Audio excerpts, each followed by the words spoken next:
सातवीं आठवीं सदी में भारत भूमि विभिन्न मतों, संप्रदायों और धर्मावलंबियों की धरती में परिणत हो चुकी थी।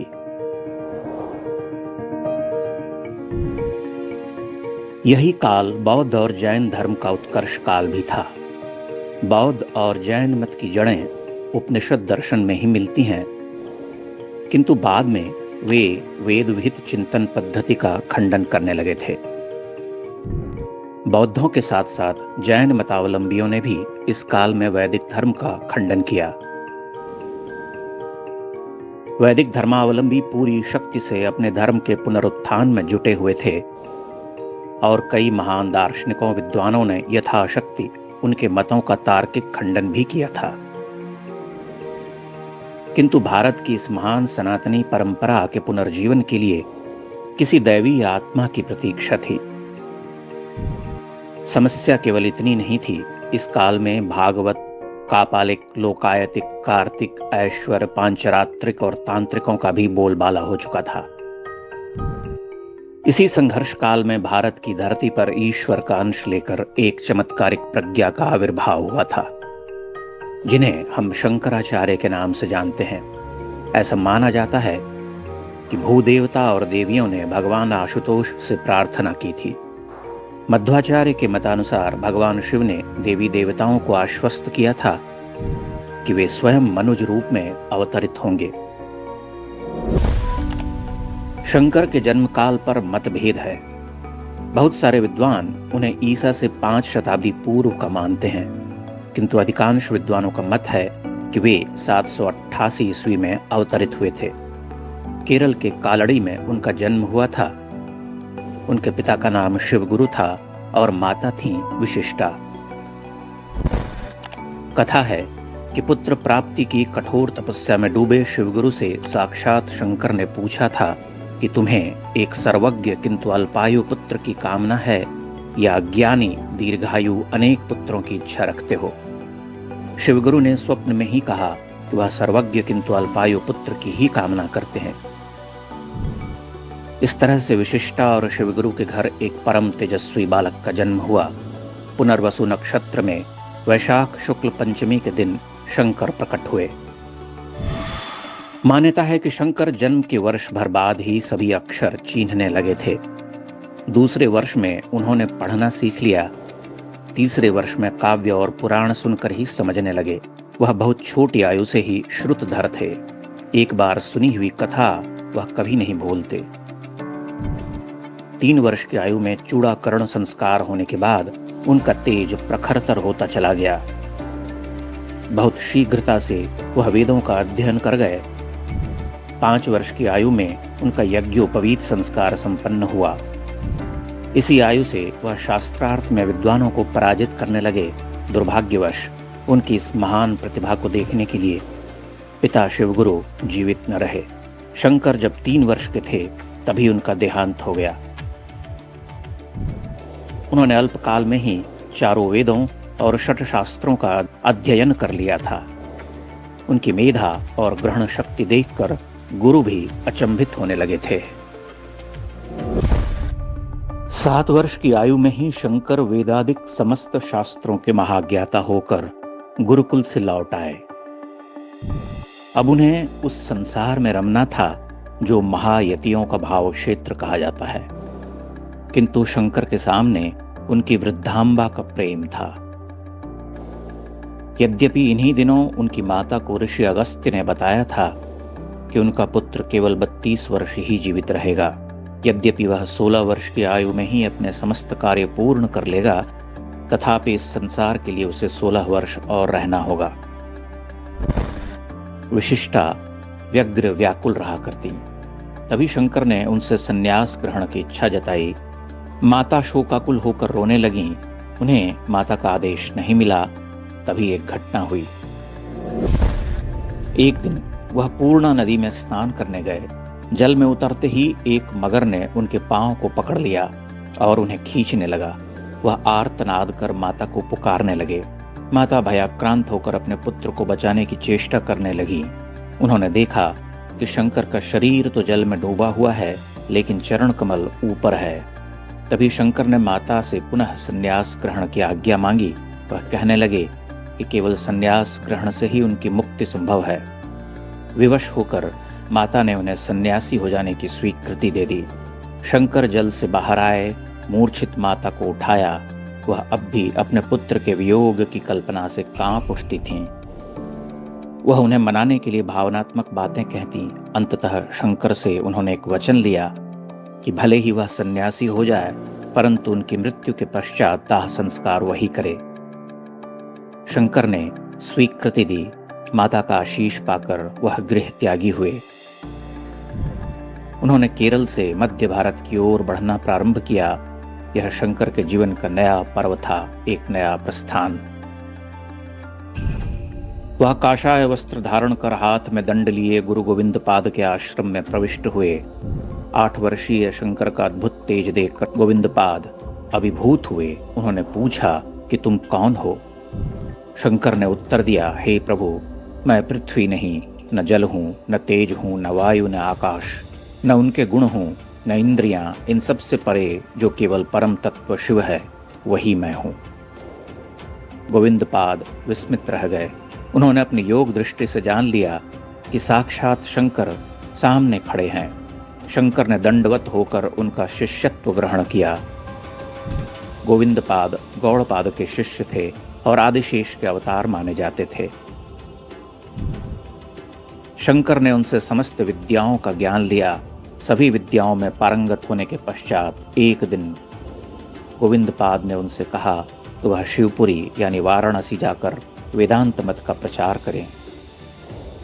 तभी गोविंद पाद ने कहा कि शंकर महर्षि वेद व्यास ने ही स्वयं मुझसे कहा था कि तुम्हारा एक शिष्य मेरे समान ही ज्ञाता होगा। वही वेद विरोधियों और कुमार्गियों का खंडन करेगा। वह महान भाष्यों की रचना भी करेगा। आज मैं देख रहा हूं कि वह शिष्य कोई और नहीं, तुम ही हो।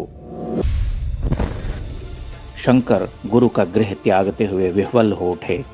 इन 4 वर्षों में उन्होंने राजयोग, हठ योग और ज्ञान योग की पूर्ण शिक्षा प्राप्त कर ली थी। गोविंद पाद के आश्रम से प्रस्थान करते हुए शंकर ने एक नए समय में प्रवेश किया। वह वाराणसी पहुंचे। मणिकर्णिका घाट पर उन्होंने अपना निवास बनाया। काशी में आद्या शक्ति ने उनकी परीक्षा ली। वह एक साधारण स्त्री का रूप धरकर उनके सामने प्रकट हुई थीं, जिसका पति मर गया था। शंकर ने उन्हें रास्ता देने को कहा। वह बोली कि तुम शव से स्वयं हट जाने को क्यों नहीं कहते? तब शंकर ने कहा कि मां, आप अत्यधिक शोक में अप्रकृतिस्थ हो गई हैं, भला शव स्वयं कैसे हट सकता है? स्त्री ने जवाब दिया, क्यों यतिवर, आपके मतानुसार तो शक्ति निरपेक्ष ब्रह्म ही जगत करता है, तो शक्ति के बिना शव स्वयं क्यों नहीं हट सकता? इतना कहकर स्त्री अंतर्धान हो गई। शंकर समझ गए कि बिना शक्ति के शिव कुछ नहीं है। काशी में ही उन्होंने देवी की स्तुति में गतिस्त्वम गतिस्त्वम त्वमेका भवानी लिखा। काशी में ही चांडाल वेशधारी भगवान शिव ने उन्हें दर्शन दिए। भगवान शिव का आदेश प्राप्त कर वे बद्रीनाथ की ओर प्रस्थान कर गए। बद्रीनाथ में वे नारायण का दर्शन करने पहुंचे, किंतु मंदिर में देवता का विग्रह नहीं था। पता चला दस्युओं के भय से विग्रह को नारद कुंड में छिपा दिया गया था। शंकर ने नारद कुंड में डुबकियां लगाकर अंगुष्ठ विहीन विग्रह को बाहर निकाला और उन्हें देवालय में पुनर्प्रतिष्ठित किया। बद्रीनाथ में ही उन्होंने प्रथम भाष्य की रचना की। इसी क्षेत्र में महर्षि व्यास ने उन्हें दर्शन दिए। व्यास ने दर्शन से पूर्व उनकी परीक्षा ली। शंकर की विद्वत्ता और मेधा से अभिभूत होकर उन्होंने शंकर को पुत्र की संज्ञा दी। वेद व्यास ने ही उन्हें बताया कि उन्हें धरती पर और 16 वर्ष बिताने हैं। कई महापंडितों को शास्त्रार्थ में पराजित करना है। व्यास ने ही उन्हें महान कर्मकांडी कुमारिल भट्ट से मिलने को कहा। शंकर प्रयाग की ओर चल पड़े। प्रयाग में कुमारिल अग्नि स्नान कर रहे थे। अपने गुरु को शास्त्रार्थ में पराजित करने की ग्लानि में उन्होंने स्वयं को दंडित किया था। आत्मदाह करते हुए वह वक्ष तक भस्म हो चुके थे। शंकर ने उन्हें अग्नि में भस्म होते हुए देखा तो शोकाकुल हो उठे। कमंडलू के जल से उन्हें स्वस्थ करने की आज्ञा मांगी, किंतु कुमारिल टस से मस न हुए। उन्होंने शंकर को मंडन मिश्र से शास्त्रार्थ करने को कहा। आचार्य शंकर और मंडन मिश्र का शास्त्रार्थ भारतीय विद्वत परंपरा के सबसे चर्चित शास्त्रार्थों में से एक माना जाता है। मंडन मिश्र से उन्होंने 15 दिनों तक शास्त्रार्थ किया। अंततः महापंडित मंडन मिश्र ने शंकर की गुरुता स्वीकार की। यहां से दूसरी कथा शुरू हुई। शास्त्रार्थ की निर्णायिका सरस्वती रूपा मंडन मिश्र की पत्नी उभय भारती थीं। उन्होंने अपने पति के पराजित होने के पश्चात शंकर को शास्त्रार्थ की चुनौती दी।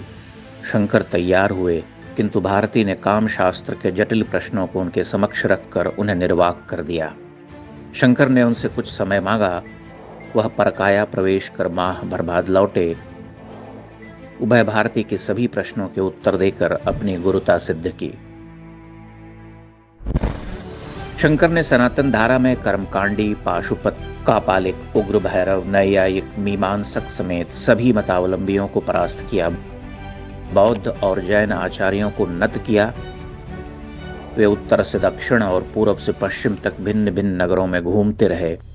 उद्भट विद्वानों के समक्ष अपनी गुरुता सिद्ध की। भारत की 4 दिशाओं में 4 मठों शारदा मठ, गोवर्धन मठ, ज्योतिर्मठ और श्रृंगेरी की स्थापना की। इसके अलावा अनेक मंदिरों में देवी देवता की पूजा अर्चना प्रारंभ की। शंकर के द्वारा स्थापित 4 मठों में शंकराचार्य की परंपरा आज तक निर्बाध रूप से चल रही है। माना जाता है कि 4 मठों के अतिरिक्त उन्होंने कांची मठ की भी स्थापना की थी। कांची के आचार्यों का एक मत यह है कि शंकराचार्य ने अपने अंतिम वर्ष कांची में ही बिताए थे, वहीं अपनी देह का त्याग किया था, किंतु इसका कोई प्रमाण नहीं मिलता। बहुत सारे विद्वान मानते हैं कि उन्होंने हिमालय के उत्तुंग शिखरों पर अपनी नश्वर देह को त्यागा था। बद्रीनाथ, केदारनाथ के अतिरिक्त कश्मीर और सुदूर पूर्व, पश्चिम, मध्य भारत से लेकर दक्षिण के सभी प्रांतों में घूम घूम कर उन्होंने अद्वैत वेदांत का प्रचार किया, अपने मत को प्रतिष्ठित किया, अति महत्वपूर्ण भाष्य लिखे। प्रस्थान त्रयी पर उनका भाष्य अद्वितीय माना जाता है। इसके अलावा गीता भाष्य, उपनिषद भाष्य समेत कई ग्रंथों पर उन्होंने अमूल्य लेखन किया। सैकड़ों भाव प्रवण स्तुतियां और स्तोत्र लिखे। वे एक अद्वैतवादी थे, किंतु व्यवहार क्षेत्र में देवी देवताओं, तीर्थों, पवित्र नदियों की उपासना और आराधना की सार्थकता को समझते थे। उन्होंने शिव, विष्णु, गणेश, शक्ति, युगल देवता, नदी तीर्थ आदि पर मनोहर स्तोत्र लिखे। आनंद लहरी, गोविंदाष्टक, दक्षिणामूर्ति स्तोत्र, 10 श्लोकी, चरपट पंजरिका, 12 पंजरिका समेत षटपदियों की रचना की। वेदांत का सरल निरूपण करते हुए कई सारे प्रकरण ग्रंथ लिखे। तंत्र ग्रंथों की भी रचना की। शंकर को अधिकांश भारत एक महान दार्शनिक यतीन्द्र के रूप में जानता है, किंतु वे एक विलक्षण कवि भी थे। सनातन के अप्रतिम योद्धा के रूप में उनकी गणना होती है। उन्होंने भिन्न मतों, संप्रदायों में बटे सनातनी समाज को एक सूत्र में जोड़कर हिंदू धर्म का ध्वजदंड गाड़ दिया। उन्होंने ब्रह्म को सत्य कहा, जगत को मिथ्या माना। उनकी स्तुतियों में इस जगत की निस्सारता का भाव बार बार प्रकट होता है। आश्चर्य है कि सर्वज्ञ और दिग्विजयी शंकराचार्य इस भावारण्य में स्वयं को अकेला पाते हैं और कहते हैं, भावारण्य भीतम च माम पाहि भद्रे, नमस्ते नमस्ते नमस्ते भवानी। वे केवल 32 वर्ष के लिए इस धरती पर आए थे। 32 वर्ष की अल्पायु में उन्होंने अविश्वसनीय कार्य किए। उनकी महत्ता इस बात में भी निहित है कि आज भी बहुत सारी स्तुतियां, स्तोत्र और हिंदू पूजन पाठ आदि की पुस्तकों के अंत में लिखा मिलता है, आदि शंकराचार्य विरचितम। उनकी मेधा और कार्यक्षमता अलौकिक थी। महान यायावर शंकर को भगवान शिव का ही अवतार माना जाता है।